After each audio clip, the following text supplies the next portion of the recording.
séptimo. Recorte del Daily Graph, 8 de agosto, pegado en el diario de Mina Murray. De un corresponsal. Whitby, una de las tormentas más fuertes y repentinas que se recuerdan, acaba de pasar por aquí, con resultados extraños. El tiempo un tanto bochornoso, pero de ninguna manera excepcional para el mes de agosto. La noche del sábado fue tan buena como cualquier otra, y la gran cantidad de visitantes fueron ayer a los bosques de Malgrave, la bahía de Robin Hood, el molino de Dick, Brunswick, Straits y los otros sitios de recreo en los alrededores de Whitby. Los vapores Emma y Scarborough hicieron numerosos viajes a lo largo de la costa, y hubo un movimiento extraordinario de personas que iban y venían de Whitby. El día fue extremadamente bonito hasta por la tarde, cuando algunos de los chismosos que frecuentan el cementerio de la iglesia de East Cliff, y desde esa prominente eminencia observan la amplia extensión del mar visible hacia el norte y hacia el este, llamaron la atención un grupo de colas de caballo, muy altas en el cielo hacia el noroeste. El viento estaba soplando desde el suroeste en un grado suave que en el lenguaje barométrico es calificado como 2, brisa ligera. El guardacostas de turno hizo inmediatamente el informe, y un anciano pescador, que durante más de medio siglo ha hecho observaciones del tiempo desde East Cliff, predijo de una manera enfática la llegada de una repentina tormenta. La puesta del sol fue tan bella, tan grandiosa en sus masas de nubes espléndidamente coloreadas, que una gran cantidad de personas se reunieron en la acera a lo largo del acantilado en el cementerio de la vieja iglesia, para gozar de su belleza. Antes de que el sol se hundiera detrás de la negra masa de Ketelnis, encontrándose abiertamente de babor a estribor sobre el cielo del oeste, su ruta de descenso fue marcada por una miríada de nubes de todos los colores del celaje, rojas, moradas, color de rosa, verdes, violetas, y de todos los matices dorados. Había aquí y allá masas no muy grandes, pero notoriamente de un negro absoluto, en todas clases de figuras, algunas solo delineadas y otras como colosales siluetas. La vista de aquel paisaje no fue desaprovechada por los pintores, y no cabe ninguna duda de que algunos esbozos del preludio a una gran tormenta adornaran las paredes de R.A.I.R.I. el próximo mayo. Más de un capitán decidió en aquellos momentos y en aquel lugar que su guijarro, o su mula, como llaman a las diferentes clases de botes, permanecería en el puerto hasta que hubiera pasado la tormenta. Por la noche el viento amainó por completo, y a la medianoche había una calma chicha, un bochornoso calor, y esa intensidad prevaleciente que, al acercarse el trueno, afecta a las personas de naturaleza muy sensible. Solo había muy pocas luces en el mar, pues hasta los vapores costeños, que suelen navegar muy cerca de la orilla, se mantuvieron mar adentro, y solo podían verse muy contados barcos de pesca. La única vela sobresaliente era una goleta forastera que tenía desplegado todo su velamen, y que parecía dirigirse hacia el oeste. La testarudez o ignorancia de su tripulación fue un tema exhaustivamente comentado mientras permaneció a la vista, y se hicieron esfuerzos por enviarle señales para que arriaran velas, en vista del peligro. Antes de que cerrara la noche, se le vio con sus velas ondear ociosamente mientras navegaba con gran tranquilidad sobre las encrespadas olas del mar. Tan ociosamente como un barco pintado sobre un océano pintado. Poco antes de las 10 de la noche la quietud del viento se hizo bastante opresiva, y el silencio era tan marcado que el balido de una oveja tierra adentro o el ladrido de un perro en el pueblo se escuchaban distintamente, y la banda que tocaba en el muelle, que tocaba una vivaracha marcha francesa, era una disonancia en la gran armonía del silencio de la naturaleza. Un poco después de medianoche llegó un extraño sonido desde el mar, y muy en lo alto comenzó a producirse un retumbo extraño, tenue, hueco. Entonces, sin previo aviso, irrumpió la tempestad. Con una rapidez que, en aquellos momentos, parecía increíble, y que aún después es inconcebible, todo el aspecto de la naturaleza se volvió de inmediato convulso. Las olas se elevaron creciendo con furia, cada una sobrepasando a su compañera, hasta que en muy pocos minutos el vidrioso mar de no hacía mucho tiempo estaba rugiendo y devorando como un monstruo. Olas de crestas blancas golpearon salvajemente la arena de las playas y se lanzaron contra los pronunciados acantilados, otras se quebraron sobre los muelles, y barrieron con su espuma las linternas de los faros que se levantaban en cada uno de los extremos de los muelles en el puerto de Whidbey. El viento rugía como un trueno, y soplaba con tal fuerza que les era difícil incluso a hombres fuertes mantenerse en pie, o sujetarse con un desesperado abrazo de los puntales de acero. Fue necesario hacer que la masa de curiosos desalojara por completo los muelles, o de otra manera las desgracias de la noche habrían aumentado considerablemente. Por si fueran pocas las dificultades y los peligros que se cernían sobre el poblado, unas masas de niebla marina comenzaron a invadir la tierra, nubes blancas y húmedas que avanzaron de manera fantasmal, tan húmedas, vaporosas y frías que se necesitaba solo un pequeño esfuerzo de la imaginación para pensar que los espíritus de aquellos perdidos en el mar estaban tocando a sus cofrades vivientes con las viscosas manos de la muerte, y más de una persona sintió temblores y escalofríos al tiempo que las espirales de niebla marina subían tierra adentro. Por unos instantes la niebla se aclaraba y se podía ver el mar a alguna distancia, a la luz de los relámpagos, que ahora se sucedían frecuentemente seguidos por repentinos estrépitos de truenos, tan horrísonos que todo el cielo encima de uno parecía temblar bajo el golpe de la tormenta. Algunas de las escenas que acontecieron fueron de una grandiosidad inconmensurable y de un interés absorbente. El mar, levantándose tan alto como las montañas, lanzaba al cielo grandes masas de espuma blanca, que la tempestad parecía coger y desperdigar por todo el espacio. Aquí y allí un bote pescador, con las velas rasgadas, navegando desesperadamente en busca de refugio ante el peligro, de vez en cuando las blancas alas de una ave marina ondeada por la tormenta.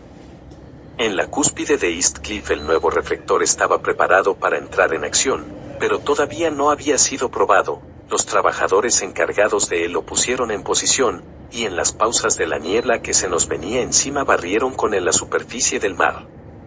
Una o dos veces prestó el más eficiente de los servicios, como cuando un barco de pesca, con la borda bajo el agua, se precipitó hacia el puerto, esquivando, gracias a la guía de la luz protectora, el peligro de chocar contra los muelles. Cada vez que un bote lograba llegar a salvo al puerto había un grito de júbilo de la muchedumbre congregada en la orilla, un grito que por un momento parecía sobresalir del ventarrón, pero que era finalmente opacado por su empuje. Al poco tiempo, el reflector descubrió a alguna distancia una goleta con todas sus velas desplegadas, aparentemente el mismo navío que había sido avistado esa misma noche. A esas horas, el viento había retrocedido hacia el este, y un temblor recorrió a todos los espectadores del acantilado cuando presenciaron el terrible peligro en el que se encontraba la nave. Entre ella y el puerto había un gran arrecife plano sobre el cual han chocado de tiempo en tiempo tantos buenos barcos, y que, con el viento soplando en esa dirección, sería un obstáculo casi imposible de franquear en caso de que intentase ganar la entrada del puerto. Ya era casi la hora de la marea alta, pero las olas eran tan impetuosas que en sus senos casi se hacían visibles las arenas de la playa, y la goleta, con todas las velas desplegadas, se precipitaba con tanta velocidad que, en las palabras de un viejo lobo de mar, debía de llegar a alguna parte, aunque solo fuese al infierno. Luego llegó otra ráfaga de niebla marina, más espesa que todas las anteriores, una masa de neblina húmeda que pareció envolver a todas las cosas como un sudario gris y dejó asequible a los hombres solo el órgano del oído, pues el ruido de la tempestad, el estallido de los truenos y el retumbo de las poderosas oleadas que llegaban a través del húmedo ambiente eran más fuertes que nunca. Los rayos del reflector se mantuvieron fijos en la boca del puerto a través del muelle del este, donde se esperaba el choque, y los hombres contuvieron la respiración. Repentinamente, el viento cambió hacia el noreste, y el resto de la niebla marina se diluyó, y entonces, miraba el edicto, entre los muelles, levantándose de ola en ola a medida que avanzaba a gran velocidad, entró la rara goleta con todas sus velas desplegadas y alcanzó el santuario del puerto. El reflector la siguió, y un escalofrío recorrió a todos los que la vieron, pues atado al timón había un cuerpo, con la cabeza caída, que se balanceaba horriblemente hacia uno y otro lado con cada movimiento del barco. No se podía ver ninguna otra forma sobre cubierta.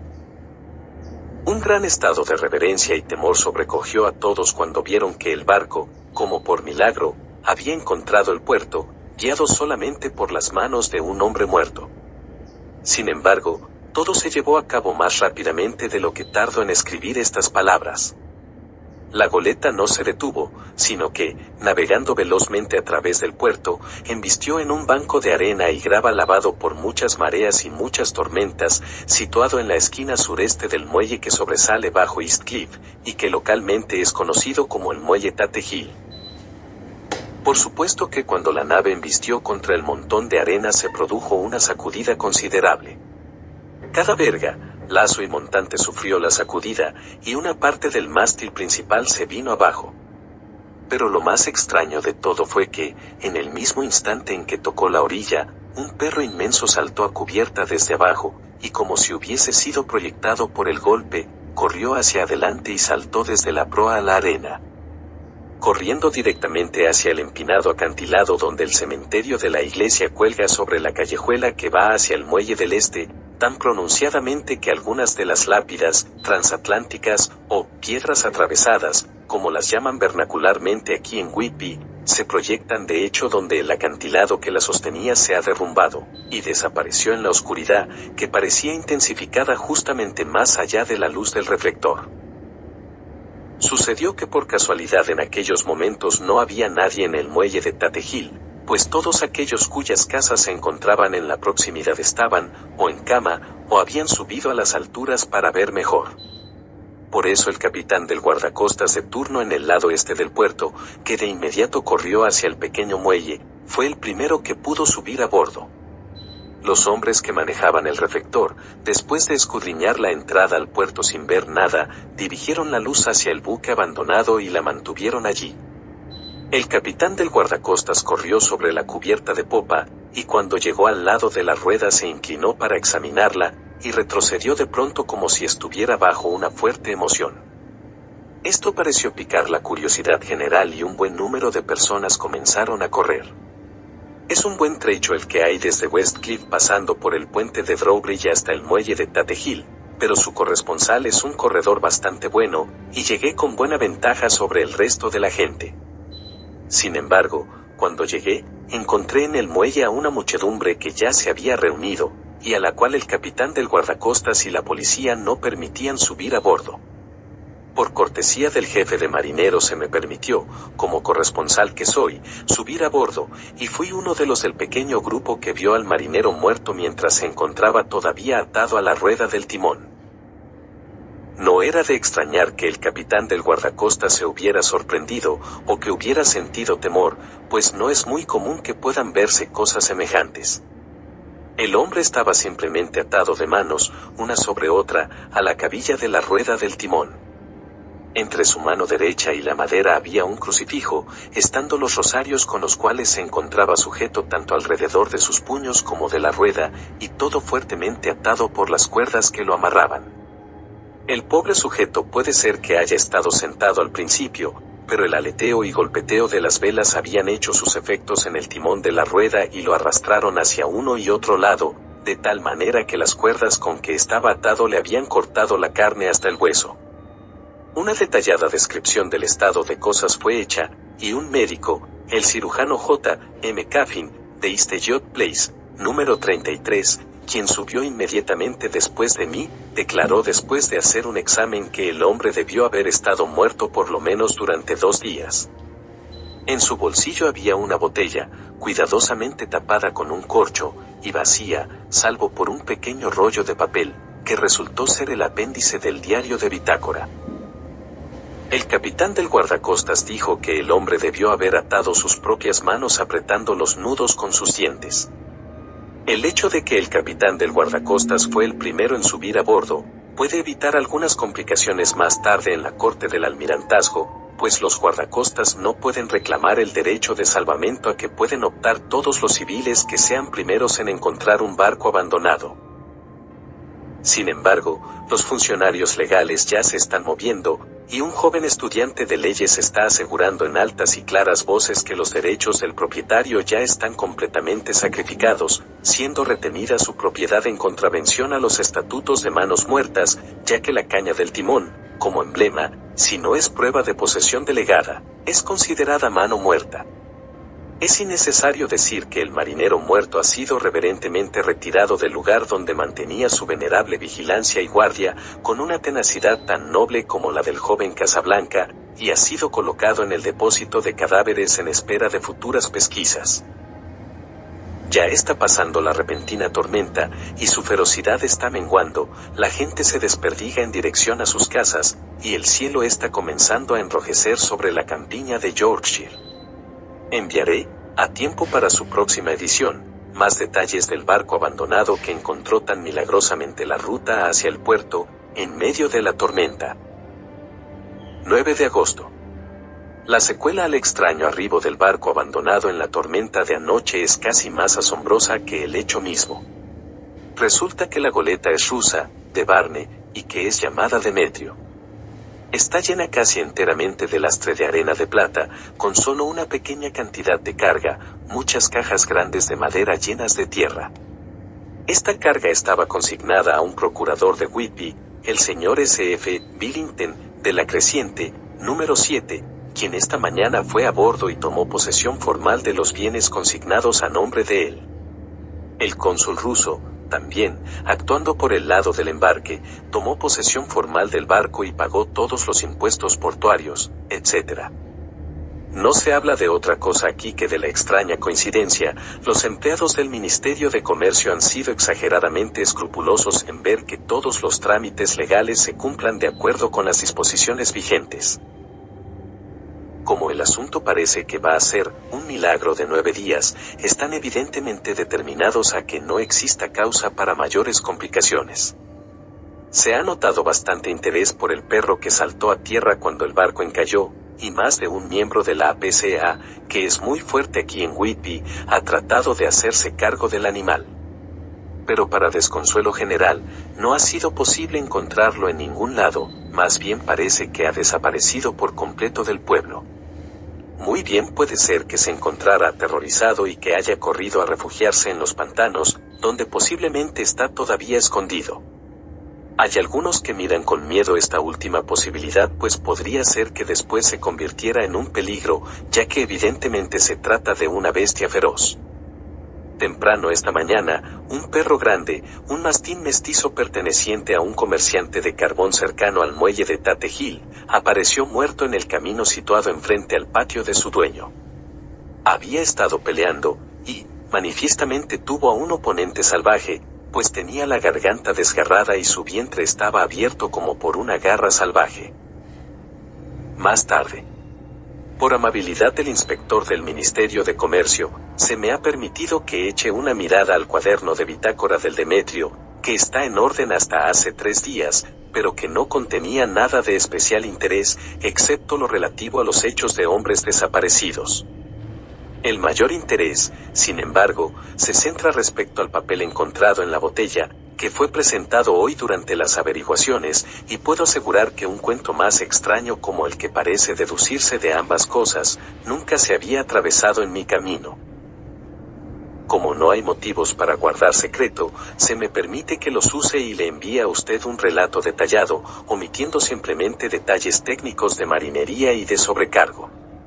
Casi parece como si el capitán hubiese sido sobrecogido por una especie de manía antes de que hubiesen llegado mar adentro, y que ésta se continuara desarrollando persistentemente a través del viaje. Por supuesto, mi aseveración debe ser tomada con grano, porque estoy escribiendo según lo dictado por un empleado del cónsul ruso, quien amablemente traduce para mí, ya que hay poco tiempo. Cuaderno de bitácora del Demetrio. De Berna a Whitby. Escrito el 18 de julio. Pasan cosas tan extrañas, de las que mantendré de aquí en adelante una detallada información hasta que lleguemos a tierra. El 6 de julio terminamos de embarcar el cargamento, arena de plata y cajas con tierra. Por la tarde zarpamos. Viento del este, fresco. Tripulación, 5 manos, 2 oficiales, cocinero y yo, capitán. El 11 de julio al amanecer entramos al Bósforo. Subieron a bordo empleados turcos de la aduana. Propinas. Todo correcto. Reanudamos viaje a las 4 p.m. 12 de julio a través de los Dardanelos. Más empleados de aduana y barco insignia del escuadrón de guardia. Otra vez propinas. El trabajo de los oficiales detallado, pero rápido. Querían deshacerse de nosotros con prontitud. Al anochecer pasamos al archipiélago. El 13 de julio pasamos Cabo Matapán. La tripulación se encuentra insatisfecha por algo. Parece asustada, pero no dice por qué. El 14 de julio estuve un tanto ansioso por la tripulación. Todos los hombres son de confianza y han navegado conmigo otras veces. El piloto tampoco pudo averiguar lo que sucede, solo le dijeron que había algo, y se persignaron. El piloto perdió los estribos con uno de ellos ese día y le dio un puñetazo. Esperaba una pelea feroz, pero todo está tranquilo.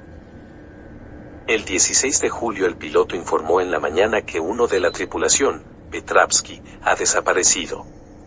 No pudo dar más datos. Tomó guardia a babor a las 8 campanas, anoche, fue relevado por Abremab, pero no fue a acostarse a su litera. Los hombres, muy deprimidos, dijeron todos que ya esperaban algo parecido, pero no dijeron más sino que había algo a bordo. El piloto se está poniendo muy impaciente con ellos, temo más incidentes enojosos más tarde. El 17 de julio, ayer, uno de los hombres, Olgaren, llegó a mi cabina y de una manera confidencial y temerosa me dijo que él pensaba que había un hombre extraño a bordo del barco. Me narró que en su guardia había estado escondido detrás de la cámara de cubierta, pues había lluvia de tormenta, cuando vio a un hombre alto, delgado, que no se parecía a ninguno de la tripulación, subiendo la escalera de la cámara y caminando hacia adelante sobre cubierta, para luego desaparecer. Lo siguió cautelosamente, pero cuando llegó cerca de la proa no encontró a nadie, y todas las escotillas estaban cerradas. Le entró un miedo pánico supersticioso, y temo que ese pánico pueda contagiarse a los demás. Adelantándome, hoy haré que registren todo el barco cuidadosamente, de proa a popa. Más tarde ese mismo día reuní a toda la tripulación y les dije que, como ellos evidentemente pensaban que había alguien en el barco, lo registraríamos de proa a popa. El primer oficial se enojó, dijo que era una tontería, y que ceder ante tan tontas ideas desmoralizaría más a los hombres, dijo que él se comprometía a mantenerlos en orden a punta de garrote. Lo dejé a el encargado del timón, mientras el resto comenzaba a buscar, manteniéndonos todos unos al lado de otros, con linternas, no dejamos una esquina sin registrar. Como todo lo que había eran unas grandes cajas de madera, no había posibles resquicios donde un hombre se pudiera esconder. Los hombres estaban mucho más aliviados cuando terminamos el registro, y se dedicaron a sus faenas con alegría. El primer oficial refunfuñó, pero no dijo nada más. 22 de julio. Los últimos 3 días, tiempo malo, y todas las manos ocupadas en las velas, no hay tiempo para estar asustados. Los hombres parecen haber olvidado sus temores. El piloto, alegre otra vez, y todo marcha muy bien. Elogié a los hombres por su magnífica labor durante el mal tiempo. Pasamos Gibraltar y salimos de los estrechos. Todo bien. 24 de julio. Parece que pesa una maldición sobre este barco. Ya teníamos una mano menos, y al entrar en la bahía de Vizcaya con un tiempo de los diablos, otro hombre ha desaparecido anoche, sin dejar rastro. Como el primero, dejó su guardia y no se lo volvió a ver. Todos los hombres tienen un miedo pánico, envié una orden aceptando su solicitud de que se hagan guardias dobles, pues tienen miedo de estar solos. El piloto, furioso. Temo que podamos tener algunos problemas, ya que o él o los hombres pueden emplear la violencia. 28 de julio. 4 días de infierno, bamboleándonos en una especie de tifón, y con vientos tempestuosos. Nadie ha podido dormir. Todos los hombres están cansados. Apenas sé cómo montar una guardia, ya que ninguno está en condiciones de seguir adelante. El segundo oficial se ofreció voluntariamente a timonear y hacer guardia, permitiendo así que los hombres pudieran dormir un par de horas. El viento está amainando, el mar todavía terrorífico, pero se siente menos, ya que el barco ha ganado estabilidad. 28 de julio. Otra tragedia. Esta noche tuvimos guardia sencilla, ya que la tripulación está muy cansada para hacerla doble. Cuando la guardia de la mañana subió a cubierta no pudo encontrar a nadie a excepción del piloto. Comenzó a gritar y todos subieron a cubierta. Minucioso registro, pero no se encontró a nadie. Ahora estamos sin segundo oficial, y con la tripulación en gran pánico. El piloto y yo acordamos ir siempre armados de ahora en adelante y acechar cualquier señal de la causa. 28 de julio. Noche. Todos regocijados pues nos acercamos a Inglaterra. Tiempo magnífico, todas las velas desplegadas. Me retiré por agotamiento, dormí profundamente, fui despertado por el oficial diciéndome que ambos hombres, el de guardia y el piloto, habían desaparecido. Solo quedamos 2 tripulantes, el primer oficial y yo, para gobernar el barco. 1 de agosto. 2 días de niebla y sin avistar una vela. Había esperado que en Canal de la Mancha podríamos hacer señales pidiendo auxilio o llegar a algún lado. No teniendo fuerzas para trabajar las velas, tenemos que navegar con el viento. No nos atrevemos a arriarlas, porque no podríamos izarlas otra vez. Parece que se nos arrastra hacia un terrible desenlace. El primer oficial está ahora más desmoralizado que cualquiera de los hombres. Su naturaleza más fuerte parece que ha trabajado en su interior inversamente en contra de él. Los hombres están más allá del miedo, trabajando fuerte y pacientemente, con sus mentes preparadas para lo peor. Son rusos, él es humano. 1 de agosto, medianoche. Me desperté después de pocos minutos de dormir escuchando un grito que parecía dado al lado de mi puerta. No podía ver nada por la neblina. Corrí a cubierta y choqué contra el primer oficial. Me dice que escuchó el grito y corrió, pero no había señales del hombre que estaba de guardia. Otro menos. Señor, ayúdanos. El primer oficial dice que ya debemos haber pasado el estrecho de Dover, pues en un momento en que se aclaró la niebla alcanzó a ver North Foreland, en el mismo instante en que escuchó el grito del hombre. Si es así, estamos ahora en el Mar del Norte, y solo Dios puede guiarnos en esta niebla, que parece moverse con nosotros, y Dios parece que nos ha abandonado. 1 de agosto. A medianoche fui a relevar al hombre en el timón y cuando llegué no encontré a nadie ahí. El viento era firme, y como navegamos hacia donde nos lleve, no había ningún movimiento. No me atreví a dejar solo el timón, por lo que le grité al oficial. Después de unos segundos subió corriendo a cubierta en sus franelas. Traía los ojos desorbitados y el rostro macilento, por lo que temo mucho que haya perdido la razón. Se acercó a mí y me susurró con voz ronca, colocando su boca cerca de mi oído, como si temiese que el mismo aire escuchara: «Está aquí, ahora lo sé». Al hacer guardia anoche lo vi, un hombre alto y delgado y sepulcralmente pálido. Estaba cerca de la proa, mirando hacia afuera. Me acerqué a él a rastras y le hundí mi cuchillo, pero este lo atravesó, vacío como el aire. Al tiempo que hablaba sacó su cuchillo y empezó a moverlo salvajemente en el espacio. Luego, continuó, «Pero como está aquí, lo encontraré. Está en la bodega, quizá en una de esas cajas. Las destornillaré una por una y veré. Usted, sujete el timón». Y, con una mirada de advertencia, poniéndose el dedo sobre los labios, se dirigió hacia abajo. Se estaba alzando un viento peligroso, y yo no podía dejar el timón. Lo vi salir otra vez a cubierta con una caja de herramientas y una linterna y descender por la escotilla delantera. Está loco, completamente delirante de locura, y no tiene sentido que trate de detenerlo. No puede hacer daño a esas grandes cajas, están detalladas como arcilla, y que las arrastre de un lado a otro no tiene ninguna importancia. Así es que aquí me quedo, cuido del timón y escribo estas notas. Solo puedo confiar en Dios y esperar a que la niebla se aclare. Entonces, si puedo pilotear la nave hacia cualquier puerto con el viento que haya, arriaré las velas y me quedaré descansando, haciendo señales, pidiendo auxilio. Ya casi todo ha terminado.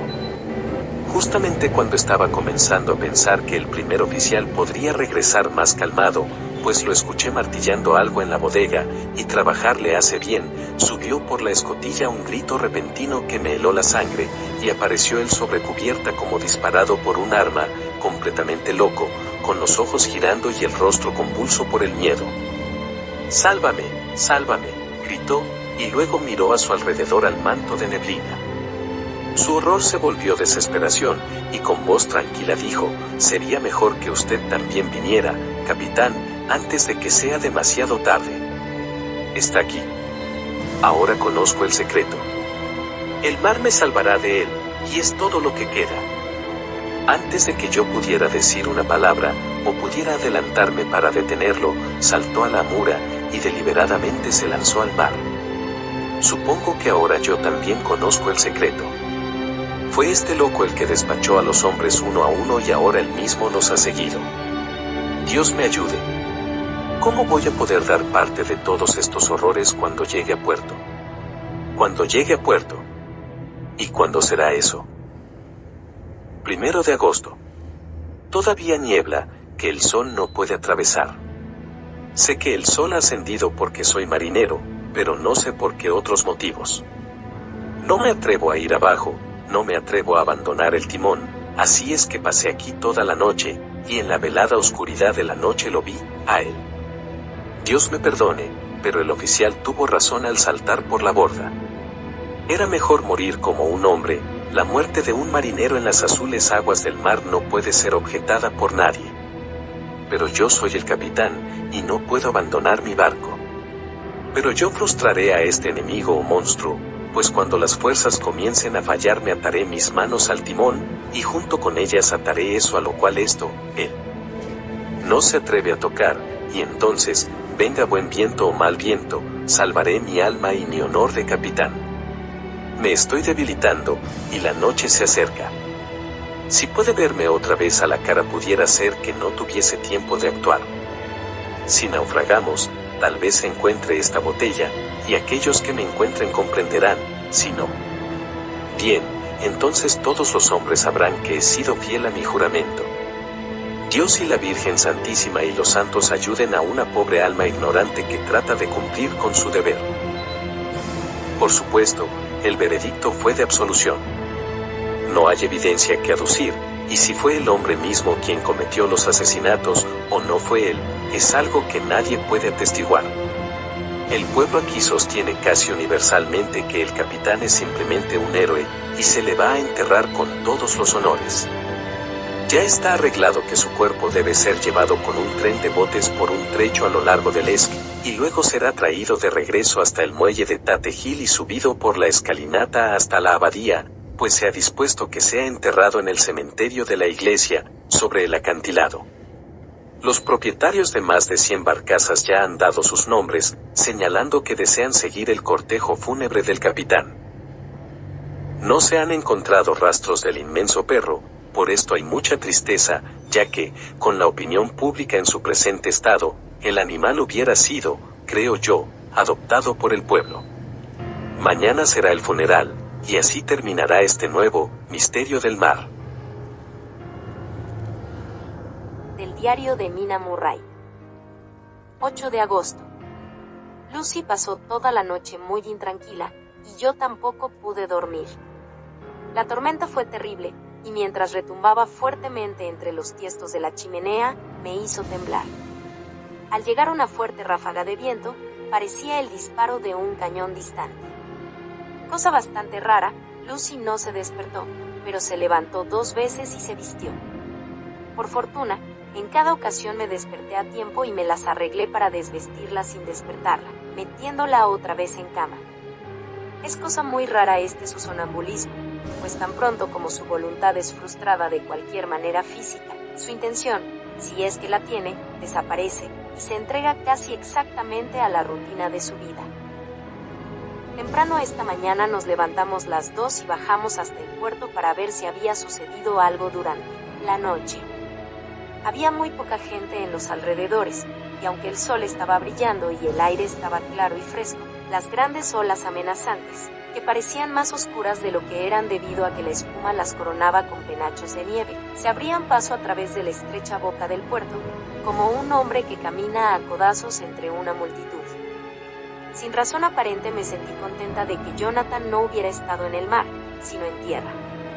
Pero, ¿está en tierra o en mar? ¿Dónde está él y cómo? Me estoy poniendo verdaderamente ansiosa por su paradero. Si solo supiera lo que debo hacer, y si pudiera hacer algo. 10 de agosto. Los funerales del pobre capitán, hoy, fueron de lo más conmovedor. Todos los botes del puerto parecían estar ahí, y el féretro fue llevado en hombros por capitanes todo el camino, desde el muelle de Tate Hill hasta el cementerio de la iglesia. Lucy vino conmigo, y nos fuimos muy temprano a nuestro viejo asiento, mientras el cortejo de botes remontó el río hasta el viaducto y luego descendió nuevamente. Tuvimos una vista magnífica, y vimos la procesión casi durante todo el viaje.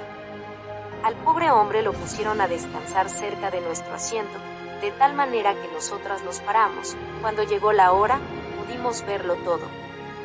La pobre Lucy parecía estar muy nerviosa. Estuvo todo el tiempo inquieta y alterada, y no puedo sino pensar que sus sueños de la noche le están afectando. Hay algo muy extraño. No quiere admitirme a mí que hay alguna causa para su desasosiego, o si hay alguna causa, ella misma no la comprende. Hay un motivo adicional en el hecho de que el pobre anciano, el señor Swalls, fue encontrado muerto esta mañana en nuestro asiento, con la nuca quebrada. Evidentemente, como dijo el médico, cayó de espaldas sobre el asiento, presa de miedo, pues en su rostro había una mirada de temor y horror, que los hombres decían los hacía temblar. Pobre querido anciano. Quizá ha visto a la muerte con sus ojos moribundos. Lucy es tan dulce y siente las influencias más agudamente que otra gente. Ahora mismo está muy excitada por un pequeño detalle al que yo no le presté mucha atención, aunque yo misma quiero mucho a los animales. Uno de los hombres que siempre subía aquí para mirar los botes era seguido por su perro. El perro siempre estaba con él. Los dos son muy tranquilos, y yo nunca vi al hombre enojado, ni escuché que el perro ladrara. Durante el servicio el perro no quiso acercarse a su dueño, que estaba sobre el asiento con nosotras, sino que se mantuvo a unos cuantos metros de distancia y ladrando y aullando. Su dueño le habló primero suavemente, luego en tono más áspero, y finalmente muy enojado, pero el animal no quiso acercarse ni cesó de hacer ruido. Estaba poseído como por una especie de rabia, con sus ojos brillándole salvajemente, y todos los pelos erizados como la cola de un gato cuando se está preparando para la pelea. Finalmente, también el hombre se enojó, y saltando del asiento le dio puntapiés al perro, y luego, tomándolo por el pescuezo, lo arrastró y lo tiró sobre la lápida en la cual está montado el asiento. En el momento en que tocó la lápida, la pobre criatura recobró su actitud pacífica, pero comenzó a temblar desesperadamente. No trató de irse, sino que se enroscó, temblando y agachándose, y se encontraba en tal estado de terror que yo traté de calmarlo, aunque sin efecto. Lucy también sintió compasión, pero no intentó tocar al perro, sino que solo lo miró con lástima. Temo mucho que tenga una naturaleza demasiado sensible como para que pueda andar por el mundo sin problemas. Estoy segura de que esta misma noche soñará con todo lo que ha sucedido.